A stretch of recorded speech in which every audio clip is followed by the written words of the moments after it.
이항영의 뉴욕 앤 서울입니다. 오늘도 MTN 이항영 전문위원과 함께 뉴욕 증시 흐름 읽고요. 우리 시장에 도움이 될 만한 내용들 간추려 보겠습니다. 위원님 어서 오십시오. 안녕하세요. 주가가 흔들릴 때마다 몇 차례 말씀하셨는데 기대감들은 있다. 그러면서 오늘 S&P가 다시 3,000포인트를 돌파했습니다. 어제 상승 요인 좀 짚어주십시오. 네, 맞습니다. 3,000포인트를 다시 넘어섰습니다. 네. 참고적으로 사상 최고가를 찍었던 거는 지난 7월 26일 정도였거든요. 네. 그리고 최고가 3,027포인트 정도였으니까요. 결코 멀지 않습니다. 다만 결코 멀지 않은 상태에서 지금 거의 한 6주에 정도 지나가니까 그렇죠. 예. 추가적으로 뽑기에도 뭔가 좀 의심이 많은 그런 시장은 여전히 진행되고 있습니다. 여하튼 오늘 3,000포인트, S&P 500 기준 3,000포인트 이상에서 마감됐고요. 나스닥도 오늘 꽤 올라왔습니다. 다만 다우지수만 30개 주식 중에서 가장 큰 영향력을 갖고 있는 보잉의 하락이 계속되면서 이틀째 좀 제법 많이 내리면서 다우지수 상승률만 좀 상대적으로 적었다라고 보셔야 되겠고요. 섹터별로 보면 뭐 금융주의 오늘 상승이 여전히 돋보였습니다. 여전히 JP모건이 사상 최고가 행진을 가고 있습니다. 기술주도 여전히 오늘도 강세 보여주었는데요. 시가총액 상위 주식 중이자 대표적인 주식인 기술주에선 애플이 그리고 금융주에서는 JP모건이 사상 최고가를 갖고 끌고 가고 있는 시장이다라고 이해하시면 되겠고요. 시장 전체적으로 보면 미국과 중국 간의 무역 협상이 뭐 여전히 된다 안 된다 얘기 있지만 지난 주말과 오늘 새벽까지 보면 약간 낙관론적인 시각이 조금 더 많이 나왔습니다. 중국 쪽에서 유오보 총리가 물론 아직까지 협의할 건 많이 있지만 양쪽이 상당히 진전을 했다라는 얘기를 하고 있습니다. 커들러 백악관 경제기획위원회 위원장도 상당히 긍정적인 시각을 확인했고요.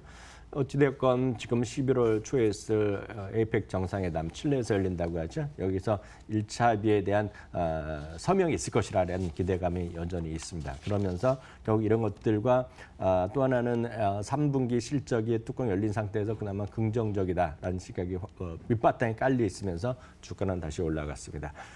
사상 최고까지 거리는 불과 0.7%포인트, 지수로 보면 20포인트 남짓이니까요. 언제라도 갈 수는 있습니다. 다만 이런 상태가 계속 이어질지에 대해서는 여전히 의견이 엇갈리고 있습니다. MRB 파트너스에서는요, 미중 간의 무역 협상이 이번엔 진짜 긍정적인 결과가 기대될 거란 얘기를 하고 있지만 또 일부에서는 무슨 소리냐, 이번에도 그 위상에서 계속 유지될지에 대해서는 여전히 자신이 없다라는 시각이 많이 있고요. 시장은 뭐 된다 안 된다 여전히 목소리가 많이 있습니다. 다만 흥미로운 것은 노스웨스턴 대학에서 발표하는 글로벌 무역 불확실성 지수가 있습니다. 뭐 한 달에 한 번 정도 제가 소개해드리는데요.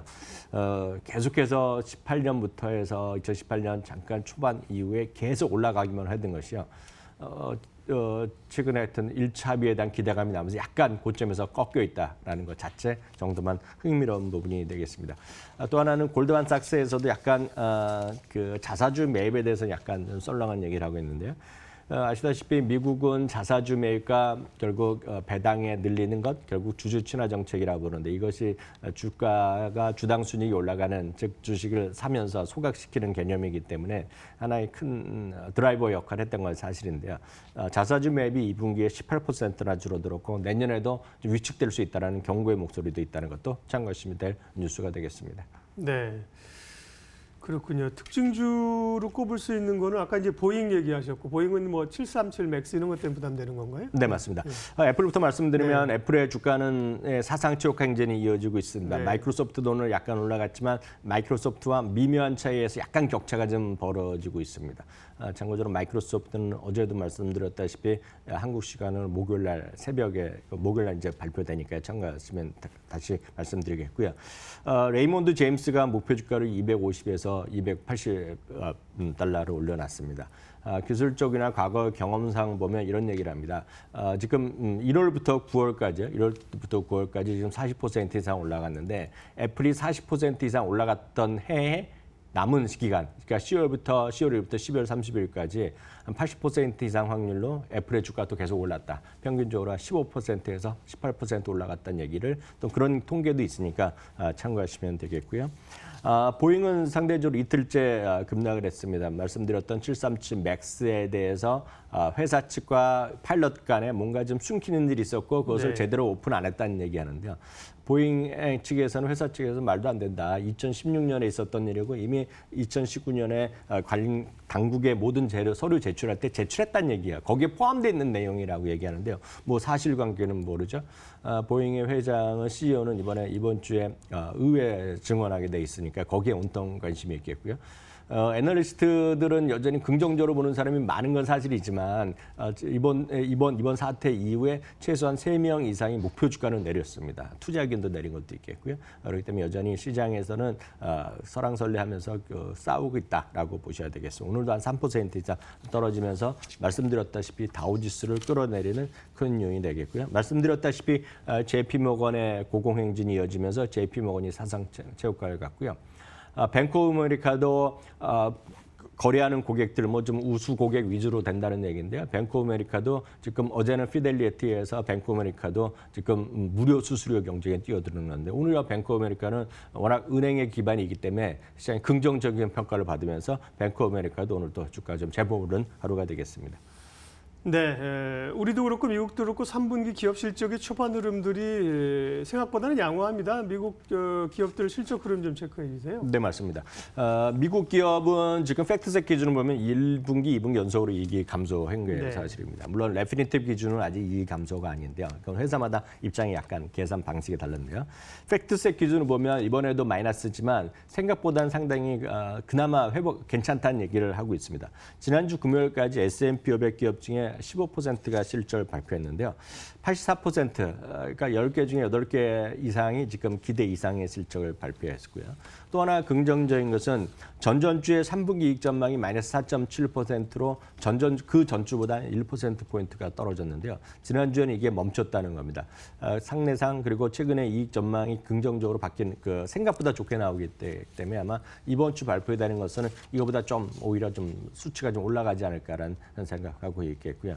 다만 지금까지 나온 거나 전망치를 보면 헬스케어나 금융주는 기대 이상의 수치가 계속 나오고 있으나 에너지 섹터의 부진 그리고 특히 기술주의 섹터의 부진은 이 전망 자체는 계속해서 내려가고 있다라고 보셔야 되겠고요. 특히 9월 말 대비만 보면 에너지, 기술, 소재주의 전망치의 하향이 뚜렷해지고 있습니다.